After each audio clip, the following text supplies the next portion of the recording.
The following is a found audio recording of Kickerock's podcast, Two Drink Minimum. Hey, what's going on, everybody? This is Two Drink Minimum, as was already said by somebody. I don't know who. Anyway, we're talking about famous found footage film. In this one, it's getting close to Halloween. We decided to talk about a horror movie, and that movie is The Blair Witch Project. So, spoiler alert for that one, but we're going to get into it. It's me, Sergio, and Laura in this one. So sit back, relax, have a drink with us, and enjoy.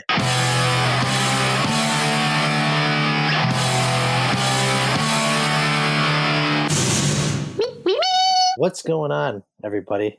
This is Kick Rock's podcast, Two Drink Minimum. I'm Bill. I'm Sergio.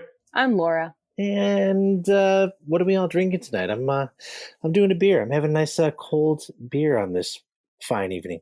I got a water with an herbal kidney tonic because I'm trying to grow my hair out. And apparently, did I tell you this before? Apparently, the health of your hair is directly correlated to your kidneys. Oh, I never would have thought that. Mm-hmm. No, I did not know that. Yeah. Interesting. Yeah. And what did you call it? A kidney tonic? Yes. It's like a herbal tincture that's in a dropper. You count out like 60 drops into a glass of water. That's a lot of drops. It's a lot of drops. It's super herby, but I'm that bitch, so I like it. How does that work with middle-aged men with receding hairlines? You know what? Time for a podcast. I'm going to check in on you every 3 days. We're going to dive into this shit. Does it do anything for gray hair? No, but listen, gray hair on men, guys, please don't ever color your hair. Gray hair on men is hot. Well, you heard it here first, kids. Sergio and I, hot. I mean, I just told you about the Silver Fox Johnny Knoxville picture that I saw. Oh, that's right. We did talk about him. We did talk about him earlier. Yeah, good. Holds up, y'all. Good. Nice. Well, noted. Mm-hmm. Noted. Sergio, what do you got? Just a simple glass of Jim Beam neat. That's the life I'm living these days. Ooh, yeah. Ooh. That sounds good. Ooh, neat and just smooth. Just a little sip every couple of minutes. You're like a classy gentleman. Yeah, well, I'm going to start smoking cigars and wearing a smoking jacket, during this podcast. No one will be able to see it, but, I'm just painting pictures here. Middle-aged man, receding hairline, smoking jacket. It's kind of nice. Silver, don't forget the silver fox. Silver. Yeah. I found this on the web. Ah. Oh. Okay. And now Siri's talking to me. Who's that there with you? Siri was like, right. I'm sorry, were you talking about a middle-aged man in a smoking jacket? How may I be of assistance? She's like, you're looking this up again? Yes, Siri, now quiet. All right. Cool. Well, I think we should get rolling here. As we speak, we're on the cusp of the month of October. And as you listen to this, it's probably in October, ideally. So it's right around Halloween time, which gets us thinking about a lot of things, but mostly horror movies. And we're going to talk about one because we've never done that on this podcast before. Never, ever talk about horror movies. But we're going to narrow it down this time and talk about a specific film that came out 21 years ago and made pretty big impact, had a lot of hype behind it, and some might say changed the game as far as horror movies and movies in general. In some ways, and I believe it might have. And that movie is The Blair Witch Project. So we are going to talk about that one today. So spoilers ahead if you haven't seen it. If you do want to watch it, it's a quick watch. I don't even think it makes it to an hour and a half, I don't believe. But you can probably find it somewhere. I don't know. Somewhere's got to be streaming it right now. And check it out, then come back and give it a listen. Or if you like being spoiled and you're one of those weirdos, stay with us. That's what we're talking about. But when we talk about the Blair Witch, guys, I mean, I think we need to start. Let's paint the picture of this, right? It's 1999, right? Does anybody know when was this a summer flick, or did they wait to do like a October release for this one? I feel like it had to have been, because like I mentioned earlier when we were talking about this briefly beforehand, I have a very distinct memory of the dorm room that I was in when this came out, because I remember watching it with my friends and then being so terrified that I could not leave my room for like 3 days. And I was only at that school for one semester, and it was the fall of 1999, baby. So it had to have come out either end of summer or sometime during that beginning of the semester. Well, per IMDb, it says that the release date in the USA opening weekend was July 30th, 1999. So I think your gut is right on. Hey. You know, it comes out, hype starts to stir, and next thing you know, you're in your dorm and watching this movie. And terrified. Yeah. Yeah. I would also like to take this moment to plug that I am a really good trivia buddy, because I am full of really random, useless things that I can pull out of my ass, kind of like that, where I was like, oh, that movie had to have come out in 1999 because I remember wearing this jacket and sitting in this chair. Like, yeah. So if you ever need anybody out there looking for like a trivia buddy, I would like to join your team, please. Any topic, just trivia in general. Any topic except sports, geography, because I don't know where the hell I am ever, and like sciencey stuff. You know, good to know. Like none of the real things, all of the like useless bullshit that just lives in my head. I got it, all of it. Well, that's good to know. Yeah, you're welcome. Nice. Cool. Serge, what do you remember about that time and place when Blair Witch was coming out? Oh, 99. I should specify. Sorry, the Blair Witch Project. There is a movie called Blair Witch, which we can talk about in a little bit. But go on. Oh yeah, that's a good point. No, as far as the Blair Witch Project, it's kind of similar to what Laura was just talking about. I clearly remember.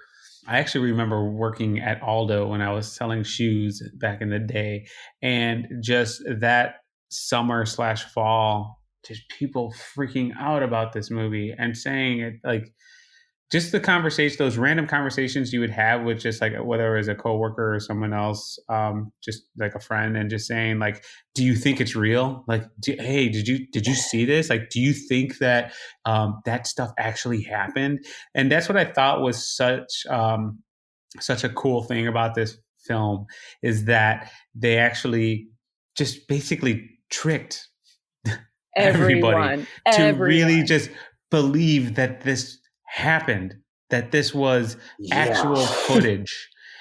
And for me, and I know you already mentioned it, but this was like, it's like they invented a genre of found footage, and it blew people's minds and it freaked people out. And you couldn't have picked a better story to tell than choosing horror and telling the story in this way. So that's what I remember most. I just remember the hype of not even like media, just mouth to mouth. We didn't have social media back then. It was literally like you're talking to someone at school, you're talking to someone at work, and they're just like, dude, see it. Like, let me know if you think this is real, because this shit freaked me out. I mean, not social media, point. But no social media, but also like no cell phones, no texting. None of that. Yeah, if it came out nowadays, you couldn't do it, because nowadays somebody would go on their phone and it'd be like, "Oh, this is fake." I mean, I think we maybe need to talk about, for people who don't know, and if you don't know, I'm a little worried about how old you actually are, based on how old that actually makes me. I think this is one of those situations where, like, you see the memes for it, where it's like, if you remember this, kids, like, it's time for an eye cream. And I feel like if you got sucked into right? Like, if you got sucked into the Blair Witch hype, like, it's time to up your skincare game, because you're of that age. But also, if you don't know about it, like, we got to talk about how it was marketed, which was, and why people like me fell for it 1,000% and were so then terrified that they did not leave their room for 3 days. Yeah, definitely. I think, for me, 99, sophomore year of high school, we're just going into it. So impressionable young Bill was definitely hooked, Aw. and went to the theater fully believing the hype, right? What was the hype though? Like, what did you know going into it? So the hype going into this was that, from what I remember now, is that it was, found footage, like we have already talked about, became a term. I think at least a more popular term, if it already was, in our culture and pop culture. And the fact that there was this, like, is it real? Like, no, I think this might be. This looks real. And we had never seen a movie like that before. There hadn't been one to do that. And from my perspective, me and my friends were really into, you know, movies in general, but like the end of the 90s at that time, like horror movies had just recently, especially the slasher genre, made a comeback. Like starting with, I believe, Scream, which Mm-hmm. was, I always forget, 95 or 96. I think maybe 96 is Scream. Yeah, 96. And we So all fell for that marketing too, because they put Drew Barrymore on the poster and none of us were expecting her to die like don't even, 5 Sergio, seconds into Genius. the movie, right? yeah, that's still my Yeah.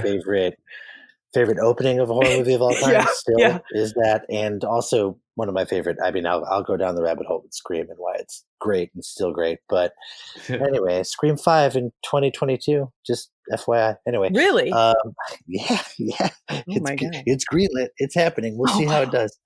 Yeah, but for the Blair Witch Project, so it's 3 years after that, and you have the sequels with that, which were okay, not great, but okay. And you got like I Know What You Did Last Summer. I don't know if Final Destination had the first one had already come out. It might have. I can't remember that year exactly, but I think that was when I was in high school as well. But Yeah. the point is, yeah, you're watching these horror movies that you're used to. They're just starting to gain popularity again, and then this comes along and it's a completely different way of shooting a film. And the way that it was marketed was, you know leaning in on the this is real footage that we found, and we this is not no editing involved. We're showing this as is. We found this footage. Here's the movie. And it's like, okay, so what is this all about? It was kind of mysterious. You didn't really know what the Blair Witch Project meant. Is there a witch? Do we see a witch in this footage? And who's What's happening? Blair? All the trailers, right? Yeah. And who is Blair? All the trailers showed were these kids, searching for something in the woods, and then suddenly running. And then in the trailers, I think, was the famous scene where the girl, the actress, is Crying. yeah, right. Mm-hmm. And that, yeah, it's like, we can talk about that performance later, but she's great. Yeah. But just, yeah, that famous scene where it's like almost the camera's almost up her nose, right? And we Mm-hmm. just hadn't seen anything like that. And I think that was what was intriguing and what really drove the hype and drove, ultimately, the success of that movie, because it was a pretty, you know, I mean, I want to say it, from what I remember, it was a blockbuster, right? Didn't it? It hit pretty big when it hit. Oh, yeah. Yeah. I don't Yeah. think this is one of those cult classic situations. I think it did what it intended to do, and on a very low budget, which also was something that was kind of new. Like, once we kind of found out that it was, not 100% found footage, right? It was still one of these phenomenons where you still have to see it, because it's still interesting what they did here, even though it's Yeah. not real, right? And it became its own genre. Like, I think Sergio brought up, it became its own, found footage became its own subgenre of horror films at that point, which was pretty cool. Since it was a success, I think maybe it was because the story still kind of holds up, which we didn't get to yet. And I don't know, does anybody, one of you guys, I've been talking a lot. Do one of you guys want to take this, and at least maybe we should explain what the Blair Witch Project is all about? I can try. I can explain it from what I understood at the time. And kind of what I know now, the whole way that it was marketed, just through, I don't know, talk mostly, probably some print stuff. I feel like we got our celebrity news sources from, the tabloid magazines and maybe PerezHilton.com. There certainly wasn't reality TV like there is now, and no one had computers in their pockets, and the internet was new. Facebook wasn't even a thing. So I don't know how. I guess it was just talk through peers that I found out about it. But the way that this was presented to everyone and what we were talking about was kind of like when people are like, oh my God, we found a book from the Titanic and it has, all of this information. Like it was kind of like that, where it was like, hey guys, some video person found this footage of these kids who like went out in, I don't know, was it in the Salem? Was it in Massachusetts area? It was somewhere, Maryland. It was somewhere where it was cold, because I just remember what they were wearing. They hunted down this local legend and filmed it kind of like a Bloody Mary type thing, right? Where they were like, let's go out in the woods and let's go camping and let's see if we get anything. And then these people died. Like these kids died from this witch, from this curse, from what they uncovered. And the only thing left is the video footage that we've edited together and presented it. And all of us were like, what? Because they were actors. We didn't know they were actors at the time, but they were actors that no one had ever heard of before. And I quite honestly don't think I've seen since. I think I saw the girl on some like tabloid stuff or talk show stuff, or maybe she tried to do something after that. There wasn't a press tour. There wasn't a red carpet. There wasn't, trailers where like people were giving interviews. There wasn't none of that. So they were pawning this off as like, we found this footage of these kids that just went out in the woods to try to capture something. And boy, they got some shit. And also the kids disappeared. Even on IMDb right now, it has the cast as them playing themselves, which is hilarious. So it's the actors and the actress have, it's Heather Donahue playing Heather Donahue.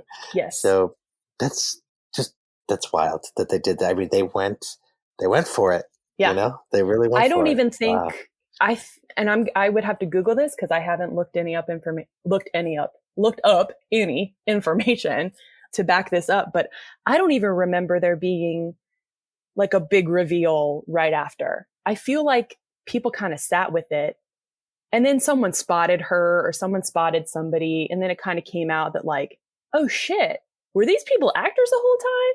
I feel like these people were going to ride this out as long as possible and have us convinced that this really happened, because we all fell for it for a very long period of time.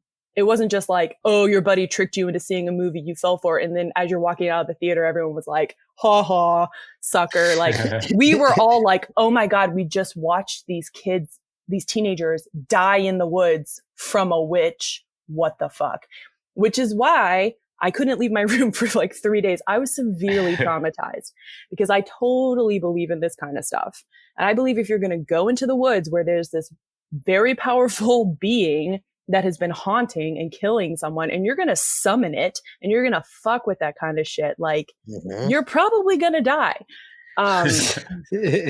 And so to watch this was terrifying, not only in the way that it was filmed, which was kind of in a selfie style. It was kind of like a video diary where they were filming stuff from their perspective, shaky camera, shaky hands. When they dropped the camera and ran, the camera fell to the ground. You just see footsteps running and you hear these horrible sounds, horrible screams. And then there's someone with the camera on their face, selfie style, like, oh my God, you guys, I'm so scared right now. And it was just absolutely terrifying. Well, the cool thing about everything that you're listing is, I remember once the film came out, I remember buying the DVD, and the DVD has all of the behind the scenes footage and conversations with the directors and writers, and they go into a lot of details of what they did. And this is the stuff that I found so cool is I remember them talking on the DVD that these were 3 people who answered a an ad in a newspaper for actors who would want to come and have some knowledge with cameras and are comfortable improvising lines and things like that. Yeah. But once they got these kids, they literally just gave these kids equipment, a map, and a general idea of what to do, and sent them off and entrusted them to follow the directions of the map and stuff like that. So a lot of those, like a lot of the stories of the Blair Witch were ad-libbed by Heather. They basically, I want to say it was Joshua, the one guy who was the camera operator. He knew how to run cameras, but had to figure out stuff in order to do this. And they basically went around and just did this stuff off the cuff. And what I love most is like the producers were basically hiding in the woods in the middle of the night. Like they followed them, they tracked them, they made sure to know where they were going, but never made them let the actors know that they were there. Yeah. And then intentionally messed with them. Yes. Yeah. And then intentionally messed with them in the middle of the night. There's like one time where they like go into a cabin and there's like all these like sticks and weird stuff in like pentagrams and like, or maybe not pentagrams, but they're like tied together in this like symbology, and it looks creepy as hell. Yep. And these kids are finding it for the first time, and you're finding it with them, and they are absolutely scared. That's the thing, is like, I had a theater background and I was in school for acting already. I still, to this day, and I know a lot of talented people, and I know a lot of people that are working in the industry that you guys know of, but I don't know anyone who's that good. I don't know anyone who is that good at like really discovering something and being just absolutely terrified, like shaken to their core. These people thought they were going to die.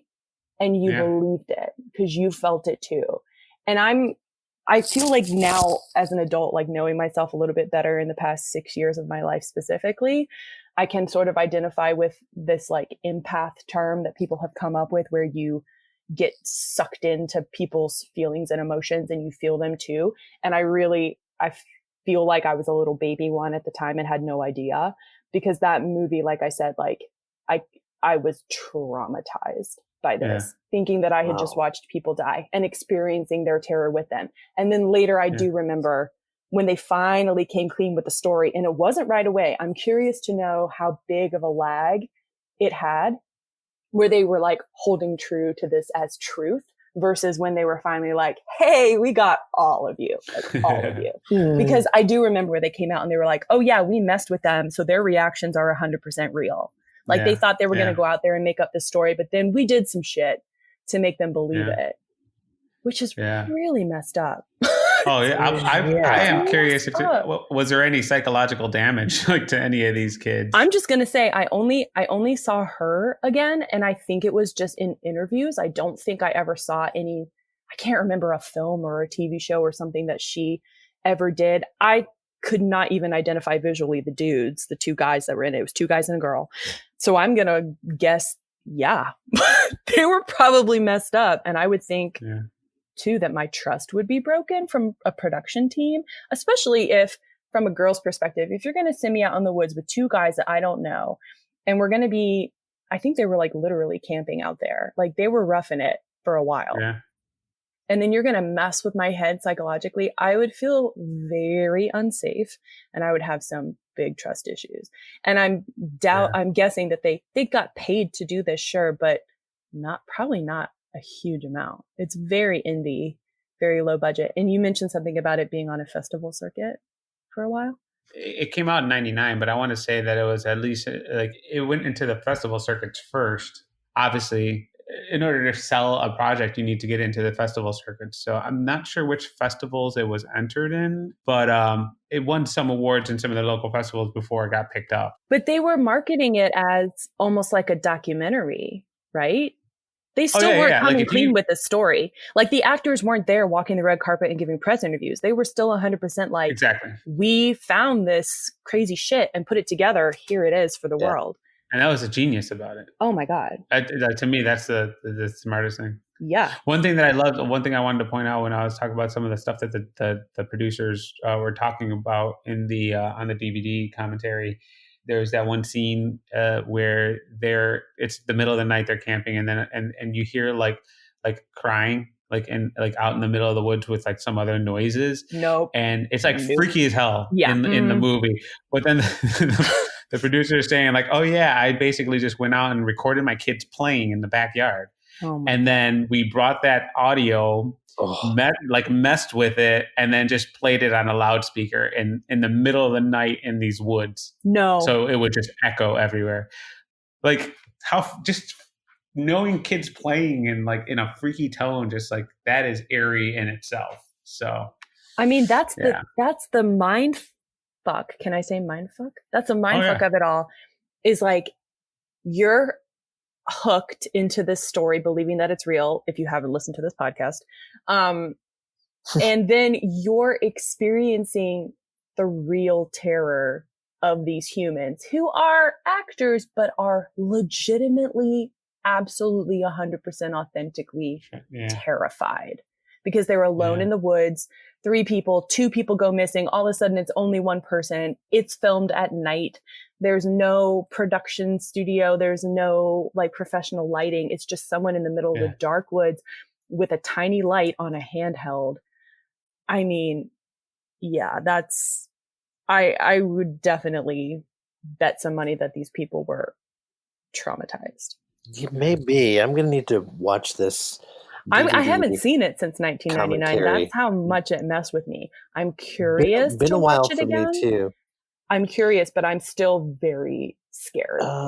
Because like I said, like even if I know that it's not real now, the experience of having them experience real terror and me experiencing that with them and knowing and feeling those emotions because they're 100% true, that's still going to hurt for me. It's still going to mess with me bad. Huh. Yeah, I think the things that I need to watch that DVD, the commentary or behind the scenes. I would. Do you still have that, Sergio? I don't remember all this stuff. I don't remember like. Do you still have that? I didn't know. Oh yeah, I got the DVD. I'll lend it to you guys. I want to watch it. Or we have a viewing party. Yeah, but can we watch it? Like my favorite thing to do with any DVD is to watch a movie blind, just on its own, 100%, just me, and then I'll immediately rewatch it with the director's commentary. That's my favorite hobby. And then anybody that watches that movie with me at any point in the future is subject to me also like relaying the director's commentary to them at certain points of the movie where I'm like, you know what happened. But I think that that's probably the only way I could watch it again is to watch it, experience it, but then immediately watch it with the commentary and hear the behind the scenes stuff. Cause I bet that's just fascinating. Yeah. So yeah, I'm down if you guys want to do that. For sure. But then I'm going to need to like sleep over. I don't want to go home alone. Because I don't remember hearing any of that, or maybe I forgot it that they sent him out alone, and there was all that like they messed with them to get real natural reactions. I guess some of the time is pretty nutty and cool. I didn't know that part, so I'm gonna have to. I definitely want to see that and hear that story for sure. How they got some of those shots, because the main things I remember about it, and to answer your question, Laura, I think I've seen it less than a handful of times since it's come out. I probably have seen it at least once when it came to video, but it's not one that I go back to every year or anything like that, or every so often, as far as horror movies are concerned. So what I remember most are like, I remember the Blair Witch symbol, because they find those symbols all over the woods. Right. And I always thought that was freaky. I remember the scene where the camera's literally up the girl's nose almost, right? Oh yeah. Yeah. And that part is just super freaky. And I think she's great in that one moment there. Whether she's really scared or not, it's just that seems pretty intense. And then the ending, of course, which was kind of semi-controversial when it came out. I remember it very much being up to interpretation, and different people I talked to even back then had their own version of what really happened at the end there. Do you guys want to dive into that really quick? I mean, what do we? I mean, obviously, I always thought they all were dead, and everything. And I always kind of wanted to see the witch, though. And it's scarier. I know that you don't see anything, but I always kind of wanted to see something at the end maybe pop out. But that movie didn't give me that. But the end where the one dude is just standing there staring at the wall, right? Staring at the corner, not Because they're moving. in that cabin or a house or Yeah, something, so right? freaky. Okay. Yeah, they go down to the Yeah. basement and the one guy's just standing there. And that ties back into the story that she was telling about how, isn't it like the story of how the victims are attacked by the witch or something like that? Wasn't there, they mentioned the whole standing and still and stuff like that earlier? Yeah, so they had mentioned that what she would do Right. is she would make one person stand in the corner with their back to her so that they wouldn't watch her kill the other person. That's it. So, So when but the camera drops, right. yep, that's what I appreciated Mhm. about that ending is the simple fact that, earlier when they're going through the lore of this Mhm. story and they mention that, to bring it back to that, and that's Yeah. the last thing you see. For Yeah. me, that was just like a great payoff. But Yeah. to your point, I remember a lot of people being disappointed. That's what I'm getting at too. And I mean, I just would have loved to see when the camera falls, if it fell and briefly we got a glimpse of the Like Blair a Witch foot, or Project. someone like Yeah, an arm reaching by or something that's like it. that. Yeah, even if it was something like that, and I don't think we ever get that. That's just my personal opinion. I like the ending ultimately, but there were a lot of people that, yeah, didn't, or just. I remember talking to somebody. I'm like, no, nobody killed him. The guy had like dropped the camera and ran, something like that. I'm like, I don't know about that. So like, yeah, I don't know. It's just yeah, there were a lot of people who Oh, didn't like it.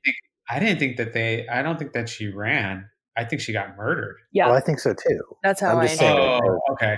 there was a lot Gotcha. of different, because it wasn't like a it Gotcha. wasn't like a spoon feeding you like here's what happened ending. Like it Yeah. just kind of, it the camera drops and it ends. It cuts to black because that's the last of the found footage, right? It's the last thing that they saw. So Yeah. So here's where I get really curious though, because there are certain groups that are known for their improv, and there's certain TV shows now that kind of are even based around just really highly skilled character actors and improvers, where they're given like markers to hit, right? Like in this scene, we're going to start here. These three things mhm. need to happen, and then here's how it ends. Everybody go. So with something like this, though, because I feel like they had isolated her by the end, and that's why she was so terrified, because these other two guys had just kind of vanished. And I feel like when she stumbles upon him in the house, was that staged? Was that planned? Was she supposed to drop the camera? Did she know she was going to find him in the corner? Was it 100% like authentic reaction out of fear? How much were these people coached? Because if they were so in the story psychologically, which it appears to be, and especially with the director admitting like, yeah, we messed with them intentionally. How many of those things were real? How many of those things were predetermined and they were told to do? And then how much of it even is acting? And if it went that far where they were 100% sucked into the story, and this girl really kind of believed it by the end, she believed that these people were being killed off. I Is tend to it believe. acting?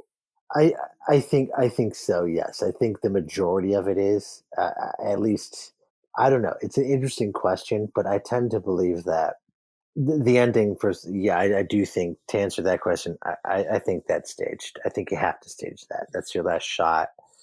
I think you have to let her know, at least you're going to go down there. He's going to be standing in the corner. You drop the camera at that point. Something has to happen along those lines. I don't know if just based on like the fact that it's a callback to a previous line. I think Mhm. that I don't know. I don't know if that's all improvised, and who knows too. Is it still part of the marketing to this day that they have these stories about how they had no idea what was going on? How much of that is also true, and how much of that is still them working the audience, right? We Yeah, may never know that answer. I'm going That could be to something Google it. that they all take to their graves, and That's it's, what I want to research now, because I feel yeah, like yeah. she kind of stepped forward, which is how she was more recognized. I feel like she did Mhm. some interviews where where she was really vocal about some of that stuff. If I'm remembering this correctly, and I may not be, I could 100% be making this up, but I feel like, yeah, I'm gonna look into that for sure. I was, especially too, being like I said before, like the only girl on set. Sure. I think I would think too that she would have every right to be angry if she really did feel scared and unsafe, because that's not fair to do to anybody. No, not at all. That's why I'm questioning, that's the main reason. I guess I'm hoping that not all those stories are true of that production. I mean, I'm hoping that it's there was brilliant. an outline for them to follow. It's brilliant, but it's also really messed up. If it is, if these people really didn't know what was happening and the terror was 100% real, which, I feel like, I don't know. I need to watch it again because now I'm super curious. Now I want to try to see if I can pinpoint the part where with all three of them where maybe they're not so much acting anymore as they are just like authentically having an experience. That's a fun thing to do the next time, you happen to watch it is see if you can pinpoint the parts where you go, oh wait, that's real, and oh no, they're definitely acting there. Maybe it's possible to do. I don't know. Because if I'm remembering this right, and you guys can correct me, but I think it was the three of them, and then I feel like the dudes at different points were just disappeared, and I believe that she was alone at the end. At the end, yes. At the end, yes, because she's the one that, she runs through and, she's screaming at the guy. At least which is why I'm like, was that an authentic reaction? If the directors came in, plucked him out in the middle of the night, and they were like, hey, dude, your time's up. It's just her now. And then a day or two later, once she was sufficiently freaked out and they led her to this house and she followed this map or did whatever she was supposed to do. And then all of a sudden, there's her friend she hasn't seen for a couple of days standing in the corner with his back to her. And she's screaming at him. Like, that's what I would do. Oh my God, that's possible. But that's also, I don't want to believe that's true that they did that to somebody. That's either almost she's scarier than the Blair Witch greatest actress in the entire world, or she had a real experience and there's a reason why she's not working now. Oh